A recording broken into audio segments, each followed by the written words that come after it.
मुफ्ती जी के द्वारा दिए गए कल के विभाजन के बयान है उनके ऊपर है। और इसे जो स्टार्ट करेंगे वो हमारे बीच में हमारे फॉर्मर एमएलसी गिरधारी लाल रैना जी इसको स्टार्ट करेंगे। और उसके बाद मैं और बहन पूर्णिमा जी जो हमारी एक्स डिप्टी मेयर है ये भी इसके ऊपर बाकी चीजों का संज्ञान लेते हुए आपके साथ हम पूरी की पूरी वार्तालाप इसी पे करेंगे। मैं रिक्वेस्ट करूंगा गिरधारी लाल रैना जी से कि वो अपनी बात करें। बहुत बहुत धन्यवाद डॉक्टर अभिजीत जी और बहन पूर्णिमा जी, मीडिया के बंधुओं का भी बहुत बहुत धन्यवाद। जैसा कि अभी हमारे साथी अभिजीत जी ने बताया कि कल महबूबा मुफ्ती जी ने एक ऐसा आग लगाने वाला जिसको कह सकते हैं स्टेटमेंट दिया है जो कम्युनली और रीजनली डिविसिव है, एक्सट्रीमली प्रोवोकेटिव है और हाईली ऑब्जेक्शनेबल भी और कंडेमनेबल। हमें महबूबा जी से कभी कोई पॉजिटिव बात करने की अपेक्षा रही नहीं है, क्योंकि हम हमेशा देखा है कि उनकी राजनीति सेशनिस्ट रही है, वो भारत विरोधी रही है, भारत के और उसको नाम वो लबादा देना चाहती है, कभी डिस्टेंस के नाम पर, कभी रीजन के नाम पर और कभी माइनॉरिटीज के नाम पर। अगर वो वास्तव में ईमानदारी से इन्हीं बातों पर जो वो कहती है, अगर वो ईमानदारी से इसी पर भरोसा करती तो जम्मू के साथ साथ वो कश्मीर के बारे में भी, कश्मीर के लोगों के बारे में भी उसी प्रकार से चिंतित रहती कि जो कश्मीर के दूर दराज के लोग हैं उनकी सुविधा के बारे में भी बात करती और डिवीजन की मांग उसी हिसाब से करती। माइनॉरिटीज की बात जहां तक है कि अगर माइनॉरिटीज को उसने देखना है तो वो कश्मीर में जो रिलीजियस माइनॉरिटीज है, खासकर कश्मीरी हिंदू समाज, जो वास्तविक में जिनके खिलाफ एथनिक क्लींजिंग की जो शुरुआत हुई इनके पिताजी श्री मुफ्ती मोहम्मद सईद ने 86 में करवाई थी, जो उन पर उनके पार्टी ने ही उस वक्त इल्जाम लगाया था, तो वो उनके बारे में भी कहते कि इनका ध्यान रखा जाए, इनको भी अलग से एक डिवीजन दिया जाए, ये वो कह देते। लेकिन महबूबा जी की राजनीति न केवल भारत विरोधी, न केवल सनातन विरोधी, न केवल जम्मू के विरोध में है, और ये वही जम्मू है जिसने जब उनके पिताजी को कश्मीर में पंचायत मेंबर के लिए भी चुना नहीं जा सकता, ऐसा माहौल था उनके विरोध, तब जम्मू के आरएसपुरा के लोगों ने उनको असेंबली में भेजा, जिससे उनका पॉलिटिकल कैरियर बचा, नहीं तो वो ओब्लिवियन में चले गए होते।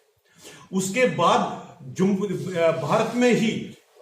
मुजफ्फरनगर के लोगों द्वारा चुने जाने के बाद वो भारत देश के गृह मंत्री बने। आज वो उसी का एहसान इस ढंग से चुनाती है कि वो भारत में डिविसिव और माइनॉरिटीज के नाम पर इस प्रकार की राजनीति करती है ताकि भारत में विभाजन हो, भारत में दंगे हो, भारत में भड़काऊ भाषण देने का वो काम करती है।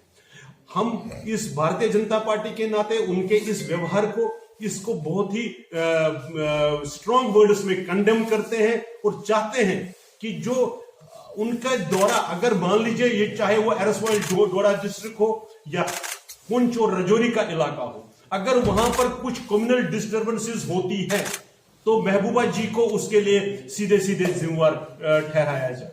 महबूबा जी की राजनीति भारत विरोधी इस ढंग से है कि यह लगता है कि उनको आईएसआई से डिक्टेट्स मिलते हैं। वो पहली बार ऐसा हुआ है, ऐसा नहीं हुआ, पहले भी हमने देखा हुआ है, चाहे वो उनके द्वारा ड्यूअल करेंसी की बात कही हो, ज्वाइंट कंट्रोल की बात कही गई हो, तो वो कहां से डिक्टेट होकर आता है ये देश जानता है।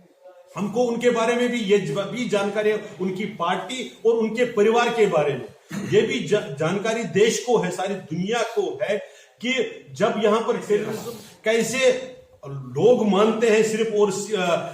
एक्सपर्ट्स ये मानते हैं जानबूझकर किडनैपिंग हुआ करती थी हाई प्रोफाइल लोगों के, और उनके बदले फिर आतंकवादियों को छोड़ा जाता था।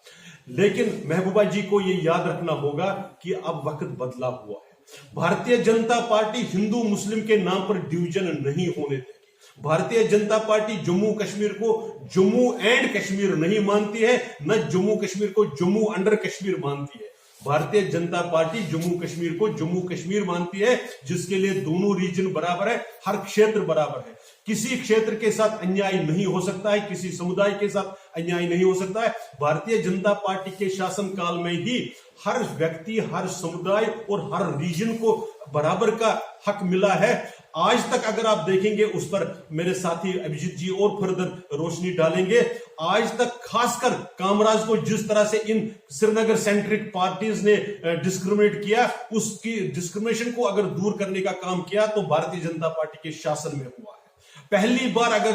कामराज में, नॉर्थ कश्मीर में मेडिकल कॉलेज हुआ तो भारतीय जनता पार्टी के कारण उसके शासनकाल में आया। इसी प्रकार से आप किसी भी पैमाने पर देखेंगे, चाहे वो डोडा डिस्ट्रिक्ट हो, अरसवाल डोडा डिस्ट्रिक्ट हो, चाहे वो पुंछ रजौरी हो, यहां पर डेवलपमेंट का काम अगर उसको गति मिली है तो भारतीय जनता पार्टी के शासन में हुई है। अगर महबूबा जी को चाहे डोडा डिस्ट्रिक्ट हो, अरसवाल या पुंछ रजौरी की हो, अगर इनके साथ रत्ती भर भी हमदर्दी होती तो जब इनके साथ बजट में पिछली बार नई सरकार द्वारा डिस्क्रिमिनेशन हुई तो इनके जो एमएलए वहां पर, जो हालांकि गिने चुने हैं लेकिन वो उस पर आवाज उठाते, तब इन्होंने आवाज नहीं उठाई, तब वो काम सिर्फ भारतीय जनता पार्टी के विधायकों ने किया। तो इस प्रकार से उनके, इसमें फिर बता रहा हूं, कम्युनली डिविसिव, रीजनली डिविसिव और जम्मू कश्मीर को तोड़ने वाला और इस प्रकार का जो बयान देता है, भारतीय जनता पार्टी उसके बहुत ही कड़े शब्दों में भर्त्सना करती है, कंडेम करती है और चाहती है कि अगर ऐसा कोई इनके इस भड़काऊ भाषण को इनका संज्ञान लिया जाए और इस पर उस उचित कार्रवाई का हम मांग करते हैं।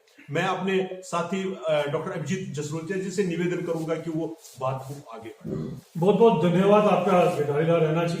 देखिए, आज सबसे बड़ी बात यह आती है कि दुख की बात क्या है। दुख की बात यह है कि महबूबा मुफ्ती साहिबा जहां से ये प्रेस कॉन्फ्रेंस और जहां से ये बात लोगों से कर रही है, महबूबा मुफ्ती साहिबा को उन लोगों ने पिछले ही एमपी चुनावों के अंदर टाटा बाय बाय कर दिया था और वहां से महबूबा मुफ्ती साहिबा की जमानत तक जब्त हो चुकी थी। तो आप किस अधिकार से वहां से आके लोगों की बात कर रहे हैं? क्या आप लोगों की आवाज है उस इलाके की? सबसे बड़ी बात यह आती है, आप उस इलाके की आवाज नहीं है क्योंकि एज ए मेंबर पार्लियामेंट आपकी वहां से जमानत जब्त हो गई। दूसरी बात, आपका एक भी विधायक वहां से नहीं जीता, लेकिन आप फिर भी इसके ऊपर राजनीति करने के ऊपर आए हैं। और ये जो सलाह मशवरा आप दे रहे हैं हमें, ये सलाह मशवरा जरा कश्मीर में भी ले जाए। वहां पर ये सलाह मशवरा आपने क्यों नहीं दिया? कामराज और मराज की बात की हमारे गिरधारीलाल रैना साहब ने, तो वो इलाके गुरेज, टंकर, बारामूला, ये जो इलाके हैं जो सिर्फ और सिर्फ आपकी सियापैथी के कारण, आपके इनजस्टिस के कारण इन इलाकों में कभी आज तक तरक्की नहीं हुई, उनके बारे में ये सुझाव आपकी दौरा नहीं आया। अभी आप चले जाइए मराज के इलाके में, हम जाते हैं अनंतनाग के इलाके के अंदर,